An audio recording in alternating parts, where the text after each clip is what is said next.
So, hey, BookTube, this is the Burned and Banned book tag. This was created by Tales and Tomes with Amy. So, the first question is, which books have you read that have been historically burned or banned?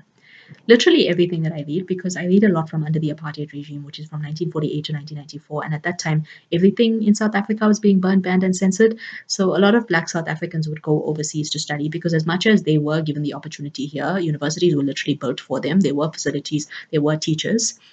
Those who are wealthy enough would just cut their losses because of the systemic barriers here and go overseas. So there were certain universities in Europe specifically giving them grants and scholarships because of the human rights violations that they were facing here. And some would go to the US. For example, Cindy Wemagona studied in New York or Manhattan or something like that. And while they were overseas, they would be writing for academic journals and publications and basically just publishing as widely as they could to draw attention to their plight. Miriam Makeba was known for very prominently working for the United Nations and again spreading stories through song.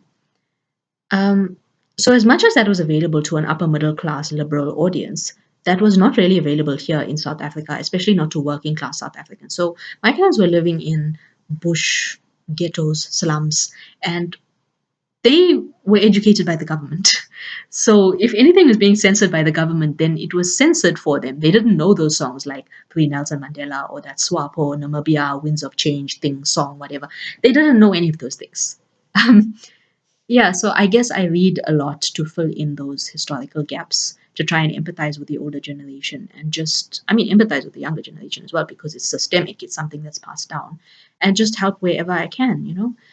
Um, and that's only one aspect of my reading, though, because when a lot of South Africans speak about the apartheid regime and the shiver goes down our spines, it's not just, oh, racial segregation is inherently bad, because arguably there is still such a level of segregation in South Africa now. People don't know what's going on 1 kilometer away from them because of that segregation. So, yes, the infrastructure has been built, and that is the white area, that is the black area, that is the Indian, that is the colored area. Um, yes and no. Um, yeah, there is segregation. I will speak for my family.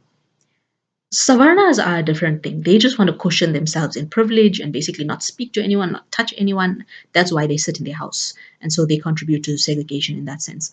But in terms of my family, which is Abarnas, we tend to very much keep to ourselves because we have such a reason to distrust people because of all of the oppression that we have gone through in the past and are going through now.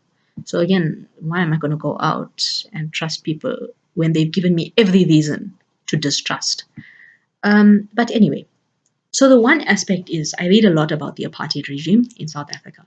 The other aspect is look at my face, look at my appearance. Most people overseas would be quite nonchalant about it, like, yeah, you look racially ambiguous and Southeast Asian, but so what? I'll tell you, so what? A lot of working class black South Africans would not think of me as being South African because of my appearance, right? And is that not racism? Yes, it is.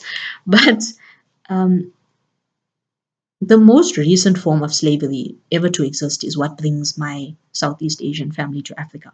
We were not immigrants, so we came during the colonial era, and actually, I don't know when my father's side came here. Could be 1700s, could be 1600s, even. I don't know. And so that's why I look so racially ambiguous. My mother's side came very, very recently, so as in maybe 1930s, 1940s, because India was still under British jurisdiction at that time. So the colonial era was very extended. And I read about that because it's a form of oppression that is not well known in the common consciousness. I would love to be censored to the extent that Black South Africans were being censored, to get financial support from the Soviet, from Maoists in China, to have, not just one political party, the African National Congress. There was the IFP, if you're here in KZN, there was the Pan African Congress. There were so many different ways you could express yourself in terms of your ideology. There is a spectrum for your ideology. There is support, there are black lawyers, there's, there's funding, there's all of these things. My community doesn't have anywhere close to that because of that severe, crushing level of censorship. We were supposed to get civil rights in the 1930s and we have never received it. So, as much as I am taxed, I'm not represented, no taxation without representation.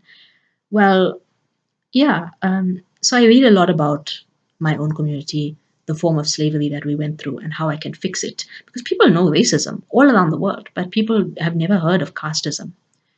And there's still caste denialism.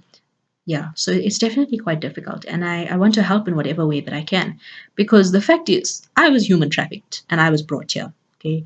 A lot of women in my family were most probably sexually abused and exploited, and that's just happened now. That socioeconomic inequality is happening. There's a lot of, yeah, the concentration camps, and I can't change the past, but I can definitely try and help for the future. I can empathize, I can reach out to people who are still struggling and who are in a worse position than I am. And yeah, so I read a lot about that. But as you can imagine, the censorship is much worse for me than it is for Black South Africans. So there was a man born in 1891. His name was B.R. Ambedkar, and he was the first so called untouchable lawyer in India.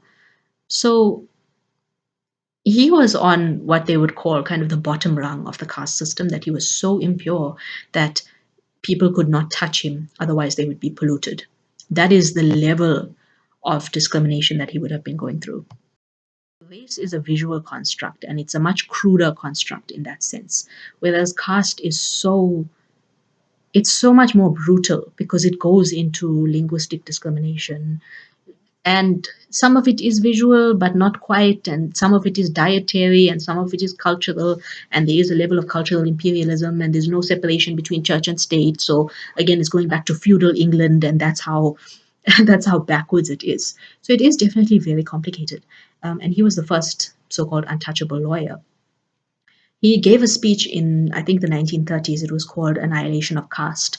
He was never allowed to give that speech, and it was censored. It was only published much later. And even now, that's not anything that's required reading in India. It is completely censored outside of the syllabus. So I have to read censored things within my own country about racial segregation. And I'm telling you now, my law textbooks leave a lot out. They will never mention the Anglo-Boer War, the Anglo-Zulu War, the Anglo-Xhosa War, any of those things, any of the things that my parents and my grandparents fought in and fought for. All of those things will be completely ignored. Those extrajudicial killings as well will be completely ignored. So I'm fighting that censorship here at home. But I'm also fighting the censorship from colonial Southeast Asian times because I had no idea where I stood on the caste system. My surname is not even my surname. My family was given completely strange names that are not our own. My grandparents are named by patronymics. They don't know where their parents come from because they were just snatched and trafficked from who knows where. It's it's terrifying, and it's something that we have to live with. It's like living in a nightmare. So yeah, I'm fighting a lot of censorship, but it's just my life, and it's okay. It's something that I'm coming to terms with, I guess. Question two is, what books do you want to read that have been historically burned or banned? Um, this is a difficult one. I definitely want to read a lot more about my own background in Southeast Asia. So I come from tribal societies, not untouchable societies. Um, I'm not really saying that because of stigma. Like I've never had a stigma towards, this thing called Dalits or untouchables or caste. Like I didn't really know what that was until very recently. I knew that there was a stigma. I knew that Hindus were terrible about it and that they were very bigoted and they would always enforce it. But I didn't know where I stood. So it's just that I don't think I'm Dalit because this whole thing of Adivasis seems to fit my mold and my family a lot closer. And so that is what I think I am. And I can say that with almost complete certainty. But the thing with living in tribal societies is that, again, you're on the fringes of society. And everything was passed down through oral tradition and through songs because we never really had a written tradition. It was not a priority. So a lot of the things that I know about my family is through women in the kitchen singing songs that have been passed down. And again, a lot of India is so provincial and it is so segregated that the dialect will change within every 5 kilometers. So, and because my family has been exogamous, so we haven't been endogamous, we haven't, this one and this, what do you call it? Like there's a name, like Gothra, like each village and each thing, it's so strange, like clan name. So my family hasn't been like that. So we have so many different influences. Like some of them that are Bengali and Bangladeshi, and somebody from Uttar Pradesh, and this one from, where is it? Mirzapur, from like far all across India. There's lots of different influences that my family shows. So it is definitely very difficult to trace, and it's something that I find quite interesting and enlightening to trace. But not just that, those communities are still being targeted now because those laws have not been repealed. And so, yeah, that's what I want to read more about tribal societies in Southeast Asia. And again, I say broadly Southeast Asia, not just India, because the British Raj encompassed so much more than just India. So, yeah, I'm just interested to try and see where I can help. Okay, question three is what is your favorite book that the Nazis burned? This is European exceptionalism, so I'm just going to ignore this question. Question four is what is your favorite novel about book burnings and or censorship? Okay, so I don't need to really read novels about this because it's not a novel concept to me. Book burnings and censorship is still happening in South Africa now. Um, but God, which is my favorite? Oh, it's that one by Gillian Slovo. So Gillian's mother, Ruth First, was a well-known communist within the apartheid regime in South Africa, and she was a white woman. So she was on death row, but the government didn't want to parade her and say, "Oh, look, there's this white woman on death row." They didn't want to admit that they were killing white women as well. They'll just put black people because they knew that that's not going to offend anyone. The casual racist is not really going to be offended by seeing a black person die, but they're going to be very offended when they see a white woman. So they would just hide her and put her in solitary confinement and I guess give her electric shocks and torture her, but torture her quietly and privately and away from the public eye because she would elicit outrage. So I definitely loved reading Gillian Slovo's account because she is the child of Ruth First and Joe Slovo. So again, he was also another prominent communist. Both of them were of Jewish origin, but weren't really strict practicing Jews because you can't really be like you are so busy with your life. And yeah, I loved hearing her account because she really struggled with her parents. Her father was always very private, and her mother was always very preoccupied, always. And so her parents both never really had time for her and never really gave her that attention. And she said, my parents were always fighting for South Africa, but did South Africa not also encompass me and my siblings? And so she felt very neglected, which was really bittersweet.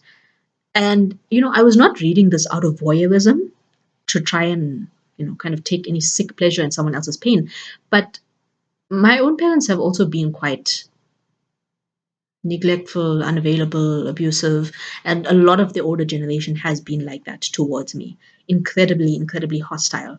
And look, I don't blame them. I know what they've gone through, and so they just don't seem to have the capacity for normal human empathy and love. Or at least that's a lot of older people in South Africa. So I guess reading some of these things gives me a sense of peace that I wouldn't have had otherwise. Um, yeah, so I mean, but censorship is very widespread and it's sewn into the fabric of South Africa. So I don't need to read something about censorship, if that makes sense. Question five is what is the most recent book burning that you have heard or read about? 2021 University of Cape Town Library that was burned, well, it was scorched. What can I say about that? It had records from the Dutch East India Company, and that could have been the missing piece of the puzzle for me, but they have been burnt now. And I found a lot of the missing pieces actually about the origin of Afrikaans and that it was originally written by Muslim Malay people. So some of them were political exiles here, and that's why they became a settler community within the Cape. It has something to do with the Batavian Republic as well. I don't know. But it goes back to colonial times, and I really need to research that because, again, that human trafficking has not been abolished. The thing with when people think of slavery, they think of the US and they think in terms of black and white race, or slavery is race based because race based discrimination. And that is the way to divide the working class. Yes, kind of. But in Asia, the untrained eye sees Japan as being homogenous, China as being homogenous. But the only reason why you think that is because of Han nationalism. The only reason why you think India is homogenous is because of Brahmanism. And that is the form of imperialism that's being practiced regionally there. So, people widely know what white supremacy is, but they don't know about the specific form of imperialism in Asia, which leads to the ethnic, religious, and whatever other conflicts that are going on there, and who is on the bottom rungs of society in Asia, and who is being human trafficked and sex trafficked and murdered and whatever it is. Um, Yeah. Anyway, let's go back to the question. What is the most recent book burning? Yeah, so the University of Cape Town. I don't know why. I don't know what was so special in that library that needed to be burned down. Question six is, have you or someone you know ever had any of your personal books stolen, confiscated, and or destroyed by bad faith actors to make a point? Yes. Okay, I didn't hesitate because me, absolutely, definitely, absolutely. But in terms of people I know, not really. um, it's funny, someone I know, and I did have a crush on for a time. He had some of his possessions stolen, but it's funny because he was just a very run of the mill, religious mummy's boy. There was nothing special to be stolen from him, so I don't know what point was being made. But from me, definitely, I've had things confiscated and stolen, and yeah. Question seven. Because I'm a troublemaker, it's just risen on my face, so it's fine. It's who I am. Question seven. Is there any book offensive enough for you to burn? Hell no. God. You can see what kind of mother I'm going to be. Question eight is, do you believe that there is a problem with digital book burning in our information age? Now, I don't know what that is referring to, because if anything, I would assume, as the ignorant person that I am, that being in a digital age is beneficial in many ways because you can back up and you can make almost infinite copies of things. And even if something becomes obsolete, so for example, vinyls or cassettes or CDs, you can still recreate the hardware to read those things. So, no, I don't know about digital book burning, if that's even a thing. I would certainly hope not.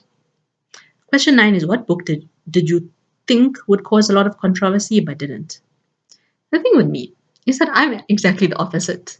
So I think that I'm so tame and I'm so boring and my life is tame and boring.